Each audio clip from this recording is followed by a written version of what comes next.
सभी को देवउठनी एकादशी की बहुत सारी शुभकामनाएं। चातुर्मास की 4 मास के दौरान भगवान श्री हरि योग निद्रा में विराजमान थे और देवउठनी एकादशी पर वो अपनी योग निद्रा से बाहर आते हैं। इसलिए इस एकादशी को देवउठनी या देव उत्थान एकादशी कहा जाता है। इस एकादशी से तुलसी विवाह का आरंभ हो जाता है और समाज में भी हर प्रकार के मांगलिक कार्य, यज्ञ विवाह संस्कार, दीक्षा, यज्ञोपवीत इत्यादि सभी शुभ कार्यों की भी शुरुआत हो जाती है। देवउठनी एकादशी चातुर्मास के समय में आने वाली अत्यंत पुण्य फलदायिनी एकादशी है, जो न केवल भक्त को पुण्य प्रदान करती है अपितु भक्ति के आध्यात्मक में प्रगति करने का शुभ अवसर भी देती है। हम आपके लिए लेकर आए हैं देवउठनी एकादशी की पौराणिक कथा।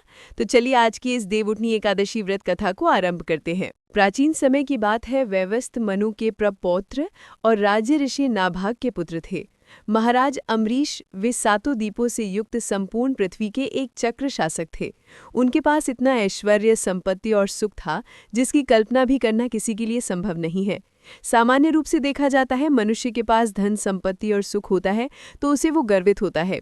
लेकिन महाराज अम्बरीश एक ऐसे उदाहरण थे, एक आदर्श भक्त थे जिनके अंदर इतनी सुख, समृद्धि, संपत्ति, ऐश्वर्य होने के बाद भी अत्यंत अधिक मात्रा में विनम्रता और भगवान श्री हरि की भक्ति विद्यमान थी। बहुत कम लोग ऐसे होते हैं जिनके पास संपूर्ण पृथ्वी का ऐश्वर्य होने के बाद भी वे वैराग में भक्ति के चरम लक्षणों को प्रकट करते हैं। और ये कार्य सिर्फ महापुरुष ही कर सकते हैं, क्योंकि उन्होंने अपनी इंद्रियों को वश में कर रखा होता है और वे जानते हैं कि जीवन का परम लक्ष्य भगवान श्री कृष्ण के चरणों में शुद्ध भक्ति प्राप्त करना ही है।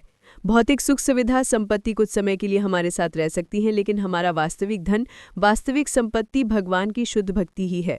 उनके लिए की संपत्ति का सागर स्वप्न के समान था। महाराज अम्बरीश इस भौतिक जीवन की नश्वरता से भली भांति परिचित थे, इसलिए वे सदैव परम भगवान की भक्ति में ही लीन रहते थे। अपने दैनिक कार्यों में भगवान श्री कृष्ण को समर्पित रहते। अपनी इंद्रियों को उन्होंने भगवान की सेवा में नियुक्त किया हुआ था और जैसी राजा होते हैं वैसी प्रजा भी होती है। उन्हीं के समान उनकी प्रजा भी भगवान के पवित्र नाम का जप, कीर्तन और सेवा में लगती थी। जब भगवान श्री विष्णु ने ये देखा तो वो अत्यंत प्रसन्न हुए और उन्होंने अपने भक्तों पर अपनी करुणा दिखाने के लिए अपने सुदर्शन चक्र को आदेश दिया था कि वे स्वयं महाराज अम्बरीश, उनके परिवार और उनके राज्य की सुरक्षा करें। जिसे भगवान का स्वयं आरक्षण मिला हो उसे ये भौतिक कलेश, कष्ट क्या ही कताड़ित कर सकते हैं। तो ऐसा ही कुछ हुआ अम्बरीश महाराज के साथ। एक समय महाराज अम्बरीश ने अपनी पत्नी के साथ परम भगवान श्री कृष्ण को प्रसन्न करने के लिए वर्ष के सभी एकादशी तिथियों का पालन करने का संकल्प लिया था। वर्ष के अंत में अंतिम एकादशी का पारण करने के दिन तो महाराज अम्बरीश ने धूमधाम से इस उत्सव को मनाया। उन्होंने भगवान और ब्राह्मणों की पूजा की, भगवान को अर्पित भोजन प्रसाद वितरित किया, उन्होंने गोदान दिया। सभी नियमों को पूर्ण करने के बाद अब महाराज अम्बरीश अपने व्रत का पारण करने ही जा रहे थे और उसी समय दुर्वासा ऋषि अपने अनेक शिष्यों के साथ वहां पधारे। दुर्वासा ऋषि को देखकर राजा अत्यंत हर्षित हो गए। उन्होंने अत्यंत प्रेम और आदर सत्कार से उनका स्वागत किया और उनसे भोजन करने की प्रार्थना की। राजा की प्रार्थना को दुर्वासा ऋषि ने स्वीकार तो कर लिया, लेकिन उन्होंने कहा भोजन करने से पहले यमुना तट पर स्नान करना चाहते हैं। इतना कहकर वे अपने शिष्यों के साथ यमुना तट पर स्नान करने के लिए चले गए। अब इस समय में थोड़ी समस्या आ गई। राजा अम्बरीश को निर्धारित समय के अंदर पालन करना था और अपने एकादशी व्रत को पूर्ण करना था, लेकिन दुर्वासा मुनि को आने में समय लग गया।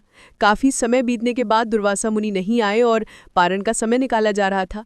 सिर्फ एक घड़ी शेष रह गई थी। अब ऐसी स्थिति में राजा अम्बरीश के समझ धर्म संकट आ खड़ा हुआ। अगर वो इस एक घड़ी में पारण नहीं करते हैं तो संपूर्ण वर्ष की एकादशी का व्रत टूट जाता है। अगर वो पालन कर लेते हैं तो दुर्वासा मुनि को बुरा लगेगा कि राजा उनकी प्रतीक्षा किए बिना ही पारण कर रहे हैं। ऐसी स्थिति में राजा अम्बरीश ने वहां उपस्थित ब्राह्मणों से याचना की। राजा ने कहा, हे विद्वान ब्राह्मण, ऐसी विकट स्थिति में मेरा क्या कर्तव्य बनता है? कृपया आप सभी शास्त्रों द्वारा प्रमाणित कोई उपाय ढूंढ निकालें।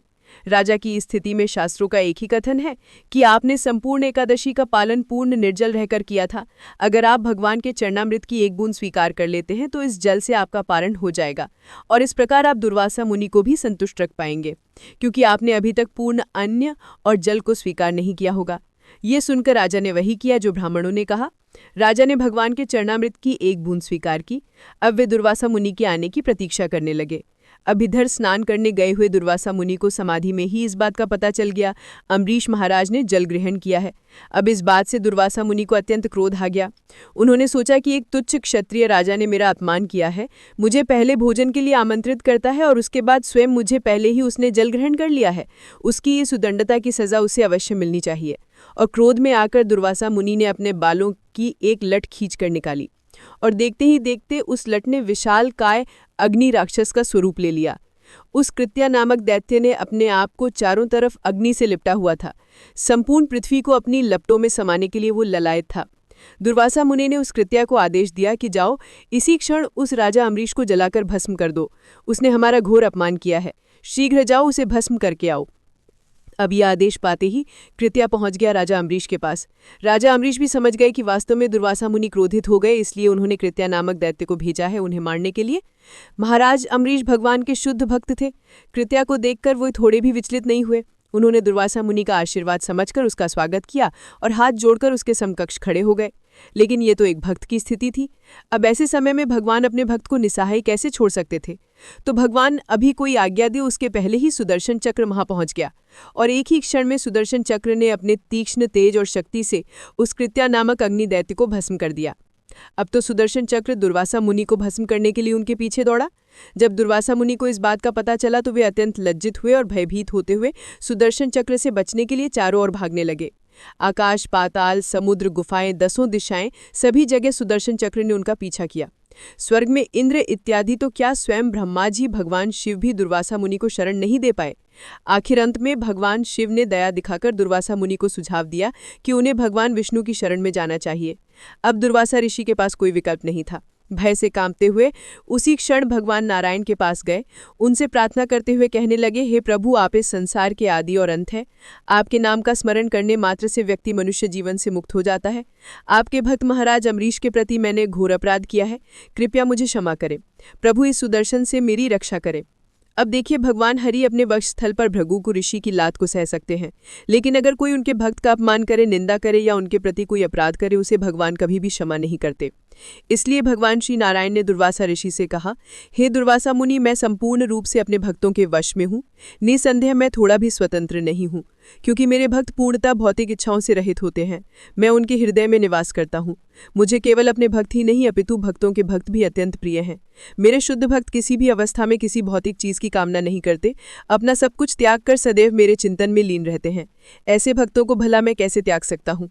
आपने महाराज अम्बरीश का घोर अपमान करके अपने द्वेष का प्रदर्शन किया है, इसलिए बिना समय गंवाए आप मेरे प्रिय भक्त महाराज अम्बरीश के पास जाइए, उनसे क्षमा याचना कीजिए। मुझे विश्वास है वे आपको जीवनदान अवश्य देंगे। उसके बाद आप सुदर्शन से भी सुरक्षित रह पाएंगे। अब जल्दी जाइए। भगवान श्री विष्णु की इस प्रकार की बात सुनकर दुर्वासा मुनि उसी क्षण महाराज अम्बरीश के पास गए, उनके चरणों में गिरकर उनसे क्षमा मांगी और अपने इस घोर अपराध के लिए प्रायश्चित करने लगे। महाराज अम्बरीश अत्यंत विनम्र होने के कारण ऋषि को इस अवस्था में नहीं देख पाए। वे लज्जित होने लगे। उन्होंने सुदर्शन के हाथ जोड़कर मुनि की रक्षा करने के लिए प्रार्थना की। अब महाराज अम्बरीश की प्रार्थना सुनकर सुदर्शन चक्र वापस चला गया।